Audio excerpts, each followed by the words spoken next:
बताइए कोई है? हम बताते हैं कि एक बार अगर 10 बजे बिस्तर पकड़े, अगर एक ही सुबह एक ही जगह पे अगर इधर उधर ना घूम के अगर 4 बजे बिस्तर छोड़े, कोई ऐसा व्यक्ति है? उसके बारे में हम बता देते हैं कि इसका तात्पर्य है क्या। बताइए, कोई नहीं है ना। हफ्ते के 7 दिन होते हैं, 7 दिन हफ्ते में होते हैं, और 7 दिन कौन से दिन आपको कपड़े खरीदना चाहिए? कौन से दिन आपको कपड़े खरीदना चाहिए और कौन से दिन नहीं खरीदना चाहिए? उसमें भी लक्षण होते हैं कि किस दिन आप नए वस्त्र खरीदेंगे तो आपके घर में धन की बरकत होगा, सुख समृद्धि बनेंगे, धन धान्य बनेगा। बताइए। हफ्ते के 7 दिन सबसे पहले रविवार से शुरू करते हैं। रविवार से शुरू होता है। इस दिन नए कपड़े खरीदना क्या होता है? एक गुणकारी है। रविवार को कपड़े अगर खरीद लेते हैं तो अच्छा है, लेकिन इस दिन नए कपड़े पहनकर नहीं कहीं जाना चाहिए। क्यों? क्या कारण है? रविवार को नए कपड़े खरीद सकते हैं, लेकिन उसको धारण करके आप किसी फंक्शन में अपने किसी रिश्तेदार में नहीं जा सकते। जाएंगे तो अपशगुन होगा।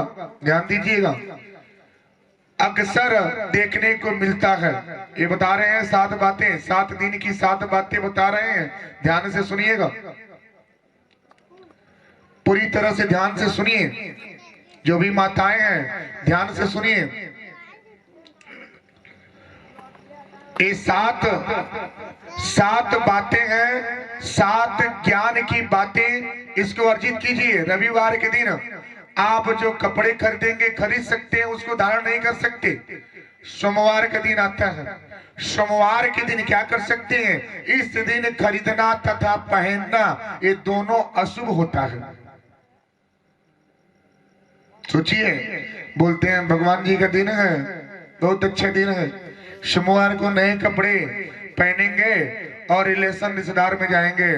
सोमवार को नए कपड़े पहन लीजिए और पूरब की यात्रा कदापि न करें, क्योंकि वो और भी हानिप्रद सिद्ध हो जाएगा। सोमवार के दिन नए कपड़े धारण नहीं करना चाहिए ना। दिन आई मंगलवार, मंगलवार को क्या करना चाहिए? इस दिन खरीदना तथा पहनना अशुभ होता है। क्या होता है? पहन लेने से कार्य संबंधित बहुत से विघ्न बाधाएं, बहुत सी संकट आपके ऊपर आ सकता है। लोग बोलते हैं मंगलवार, कितने भक्तजन हैं बोलते हैं कि मंगलवार हनुमान जी का दिन है, अच्छा दिन है, इस दिन पहनना चाहिए, इस दिन धारण करना चाहिए। हाँ, धारण कब करना चाहिए?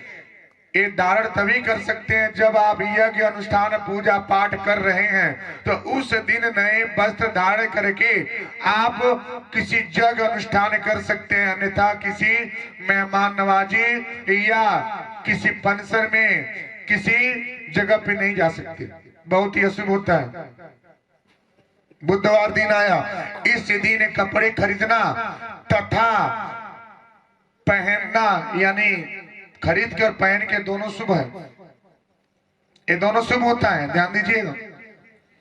खरीदना और पहनना, ये बुधवार के दिन नए कपड़े खरीद सकते हैं और उसको धारण भी कर सकते हैं। ये बहुत अच्छा है, ध्यान दीजिएगा, नोट कर लीजिएगा डायरी में। बुधवार को खरीदना और पहनना दोनों शुभ होता है। आई गुरुवार, गुरुवार के दिन आपको कपड़े खरीदना और पहनना ये दोनों शुभ होता है। जबकि गुरुवार के दिन ज्यादा से ज्यादा अगर पीला वस्त्र खरीद करके धारण करें, वो अति शुभ होता है, वो अति शुभ होता है। अब आई शुक्रवार के दिन। शुक्रवार के दिन इस दिन खरीदना तथा पहनना बहुत ही क्या होता है, शुभ सिद्ध होता है, शुभ होता है। ध्यान दीजिए, बुधवार के दिन भी शुभ होता है, गुरुवार के दिन अति शुभ हो रहा है। अगर पीला वस्त्र खरीदेंगे तो उसको धारण करेंगे तो शुक्रवार के दिन शुभ हो रहा है। शास्त्रों के अनुसार खरीदी से घर में सुख समृद्धि प्रदान होता है शुक्रवार के दिन। ध्यान दीजिएगा, लक्ष्मी की बरकत होता है। शुक्रवार के दिन अगर कपड़े खरीदें तो धन धान्य की बरकत, समृद्धि, आरोग्यता और ज्ञान, मस्तिष्क ये सब एकाग्र होता है। शनिवार के दिन आया, इस दिन न खरीदे और न पहने। अगर पहनना है तो शुक्रवार के दिन खरीद करके उसको धारण करें और वापस उसको शनिवार को पहने। शनिवार के दिन कपड़े न खरीदी जाती है न पहनी जाती है, क्योंकि ये शरीर में तमाम प्रकार के रोग व्याधि उत्पन्न होते हैं। ध्यान दीजिए, इस 7 दिन के 7 वचन है, 7 शब्द है। किस दिन आप कपड़े खरीदेंगे बताइए मेरी माँ, किस दिन खरीदेंगे? आवाज दीजिए।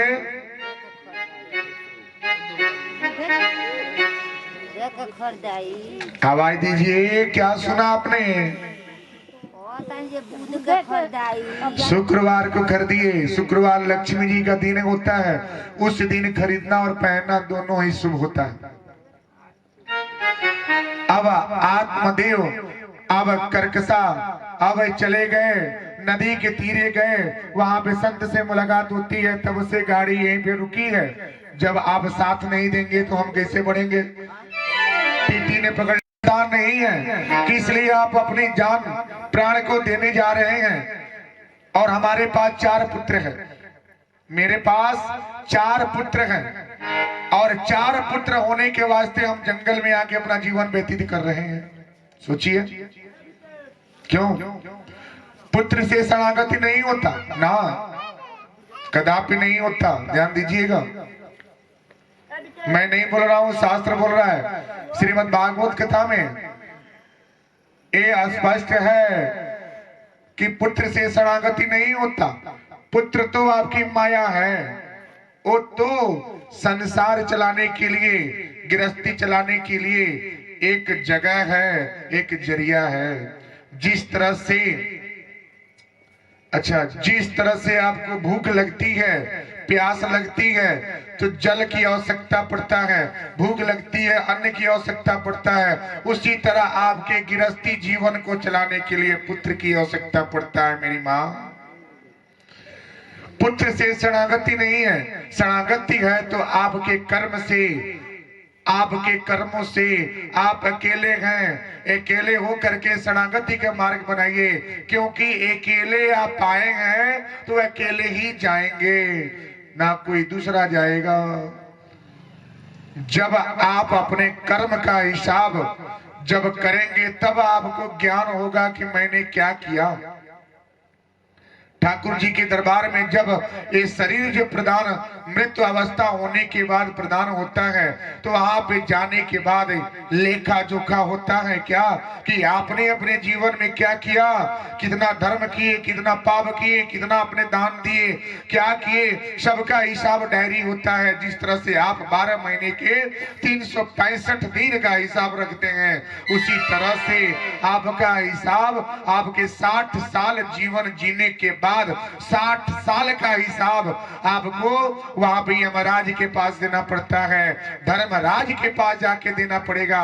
और धर्मराज जब आपसे बोलेंगे कि आपने अपने जीवन में क्या किया, तो आप चुप बैठेंगे। आपके सामने टीवी लगा दी जाएगी, पर्दे, जिस तरह से हम बैठे हैं पर्दे लगा के दिखाया जाएगा कि आपने अपने जीवन में कितना धर्म किया, कितना पुण्य किया, कितना पाप किया, सब लेखा जोखा होता है। जब देखने के बाद पता चला कि आपने अपने जीवन में 3 पाप किए हैं, 1 पाप पुण्य किए हैं, तो जब पाप की बारी आती है तो आपको क्या होता है, तमाम प्रकार के कष्ट झेलने पड़ते हैं, दुख झेलना पड़ता है। कितने दुख को झेलने के बाद जब आपके पास एक पाव पुण्य बचता है, तो पुण्य जब बचता है तो ठाकुर जी बोलते हैं क्या, जाओ मानुष का तन पा करके इस सृष्टि में जाओ और धर्म की कार्य करो और हमारा नाम बजो, अपने जीवन को कृत्य करो मेरी माँ। वही है तो हर चीज का लेखा जोखा जिस तरह से आप करते हैं, ये मत भूलिए कि मरने के बाद क्या होगा। मरने के बाद भी हिसाब है। जिस तरह से जीने के बाद जब जन्म होता है तो 9 महीने से लेकर के 60 साल तक उम्र का एक हिसाब होता है, उसी तरह गुजरने के बाद भी हिसाब होता है। छूटता नहीं है ना। अगर अच्छी शरणागति चाहिए तो धर्म की कार्य कीजिए। धर्मात्मा आपको धर्म की बेता है। बहुत ही सौभाग्य है कि इस नगर में श्रीमद् भागवत कथा हो रहा है। एक बार चार वर्ण होते हैं। कौन कौन? ब्राह्मण, क्षत्रिय, वैश्य, शूद्र, 4 होते हैं ना। कौन? ब्राह्मण वैदिक आदमी होता है। वैदिक होने के बाद ब्राह्मण वैदिक हो गया, क्षत्रिय शिकार करने वाला हो गया, वैश्य बनिया हो गया, शूद्र क्या हो गया? सेवक बन गया। 4 वर्ण होते हैं। 4 वर्ण में एक बार की बेता है। 4 वर्ण में चारों जन्म से 4 लोगों की मृत्यु हो जाती है। 4 लोगों की मृत्यु होती है। मृत्यु होने के बाद जब ये यमराज के दरबार पे पहुंचे, यमराज के दरबारे पे दरवाजे पे जब पहुंचते हैं तो ब्राह्मण देवता बोले क्या कि सबसे पहले मेरा प्रवेश होगा। चारों आपस में टकरा रहे हैं, दरवाजा बंद है। ध्यान दीजिएगा, बहुत ही छोटे शब्द हैं लेकिन बहुत भारी शब्द हैं। यमराज का यम का दरवाजा बंद है। चारों लोग दरवाजे पे इंतजार कर रहे हैं, आपस में प्रश्न कर रहे हैं क्या कि सबसे पहले मैं जाऊंगा, मैं ब्राह्मण हूं, मैं क्षत्रिय हूं, मैं वैश्य हूं, मैं शूद्र हूं। जब सुबह की बेला हुई, यमराज दरवाजा खोलता है। उनके पैरी दरवाजा खोले, डायरी आया। सबसे पहले नंबर आया किसका? ब्राह्मण देवता का। ब्राह्मण देवता का नंबर आया तो बोला गया क्या? ब्राह्मण देवता प्रवेश किए, यमराज ने रोक दिए। बोले क्या, ये बताइए अंदर जाने से पहले मेरे 2 प्रश्न का जवाब दीजिए। उन्होंने बोला बिल्कुल देंगे। उन्होंने बोला कि आपका नाम क्या है? उन्होंने नाम बताया। क्या करते हैं? ब्राह्मण हूं, पूजा पाठ जप तप करता हूं। उन्होंने बोला क्या, ये बताइए कितने बार आपने गरीबों को उद्धार किया है? कितने बार आपने क्या है अपने तन का सहयोग करके उनकी बिना दक्षिणा का करके उनको पूजा पाठ किए हैं? कोई जगह बताइए कि आपने छूट दिया है। ब्राह्मण देवता चुप रह गए, कोई जवाब नहीं आया। ब्राह्मण देवता को साइड कर दिया गया। क्षत्रिय का नंबर आया।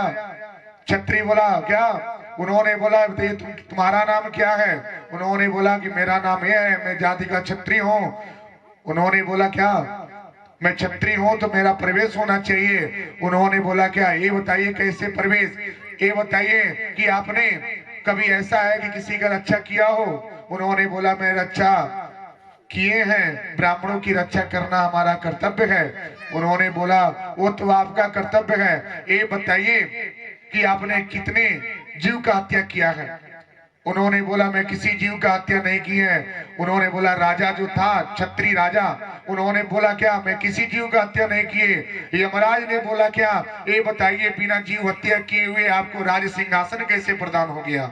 जब आप किसी का राज, किसी का सिर काटे होंगे, कितने के खून बही होगी, कितनी सेना मारे होंगे, कितने महिलाओं का सुहाग उजड़ा होगा, उसको मार करके पाप करके आपने सिंहासन को प्राप्त किया है, तो आपने धर्म का कार्य कहाँ किया? राजा को भी, छत्री राजा थे उनको साइड कर दिया गया। नंबर आया वैश्य का, बनिए का नंबर आता है। बनिए का नंबर जब आया, पूछा गया क्या तुम कितने जीवन में कोई अच्छा काम किए हो?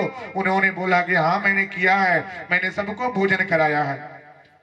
यमराज ने पूछे क्या, ये बताइए फ्री में भोजन किसको दिए हैं?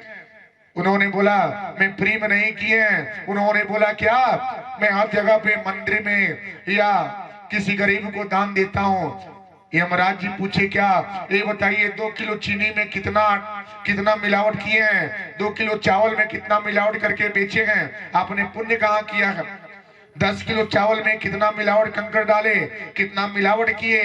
10 किलो चीनी में कितना मिलावट किए, कितना उसमें मिलावट करने के बाद आपने अपना व्यवसाय किया है? तो आपने धर्म की कार्य कहाँ किया?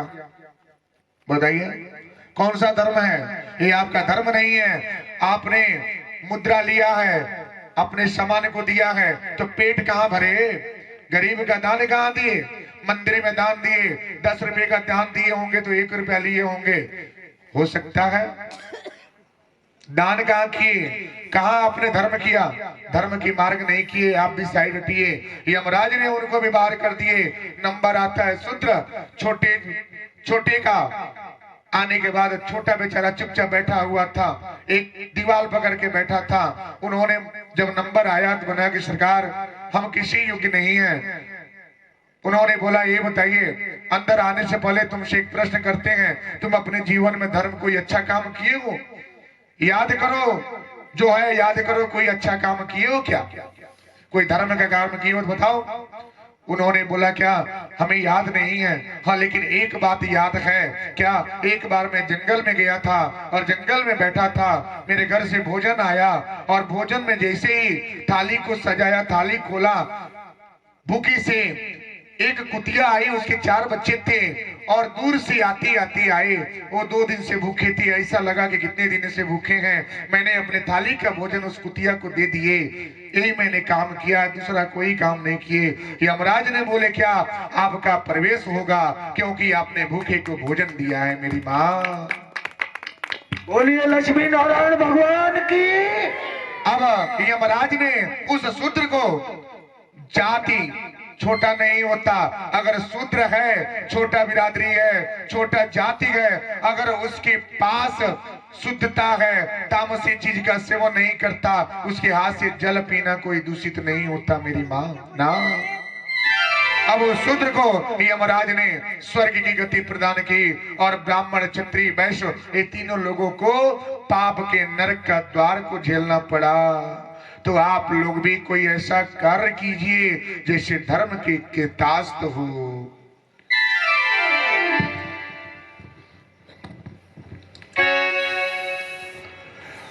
अब आत्मदेव गाड़ी यहीं बैठी है, ध्यान दीजिए, न टिकट मिल रहा है न जा रहा है।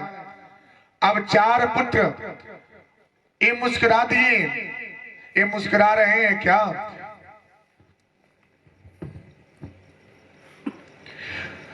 मुस्कुराते हुए बोले क्या? बोले कि हमारे पास 4 पुत्र हैं और आपके पास एक नहीं है। आप तो कृतार्थ हैं कि आपका जीवन कृत्य है। हमारे पास 4 पुत्र हैं फिर भी हमारा जीवन कृत्य नहीं है। क्यों? क्योंकि उन्होंने पुत्र से शरणागति का मार्ग नहीं बनता। अब ये आए, उन्होंने बोला कुछ भी कीजिए, शरणागति का मार्ग बनाइए, हमें क्या है, पुत्र चाहिए। संत ने प्रसाद में किसी तरह करके एक फल दिए और बोले क्या, ले जा करके अपने पत्नी को खिला दीजिएगा, इसे संतान की प्राप्ति होगी।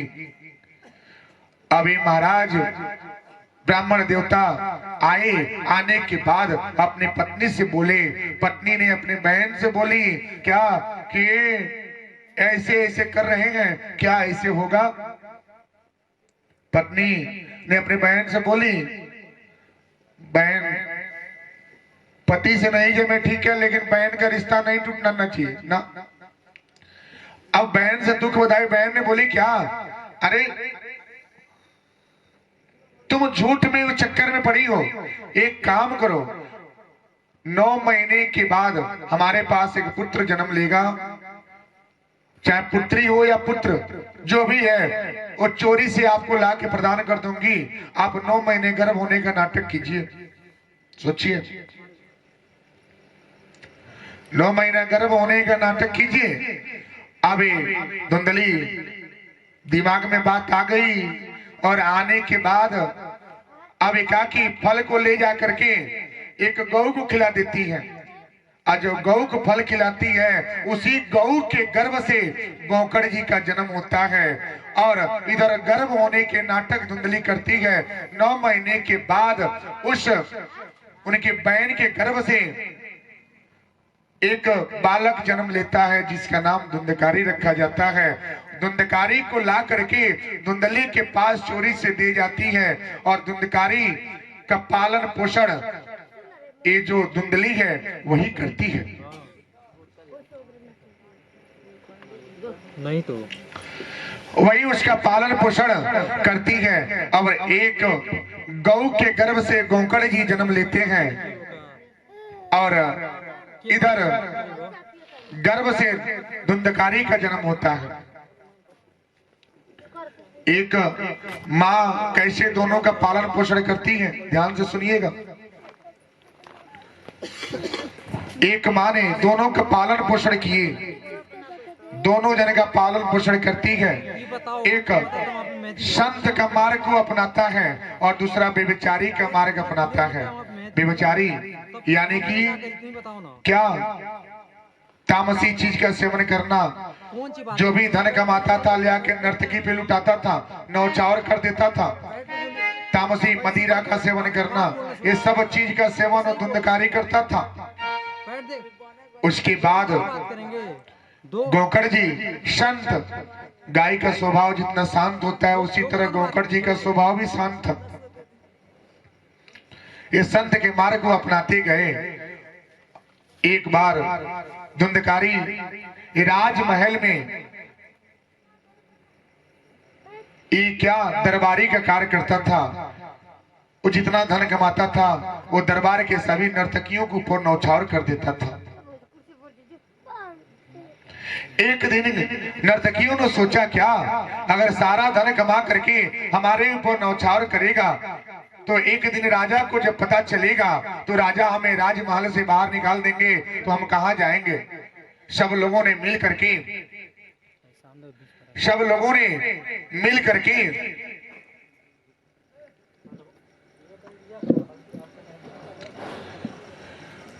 करके विचार किए और विचार करने के बाद धुंधकारी को कुम मदिरा का सेवन करा दिए और उसे मौत की घाट फांसी लगा करके महल से बाहर फेंक दिए।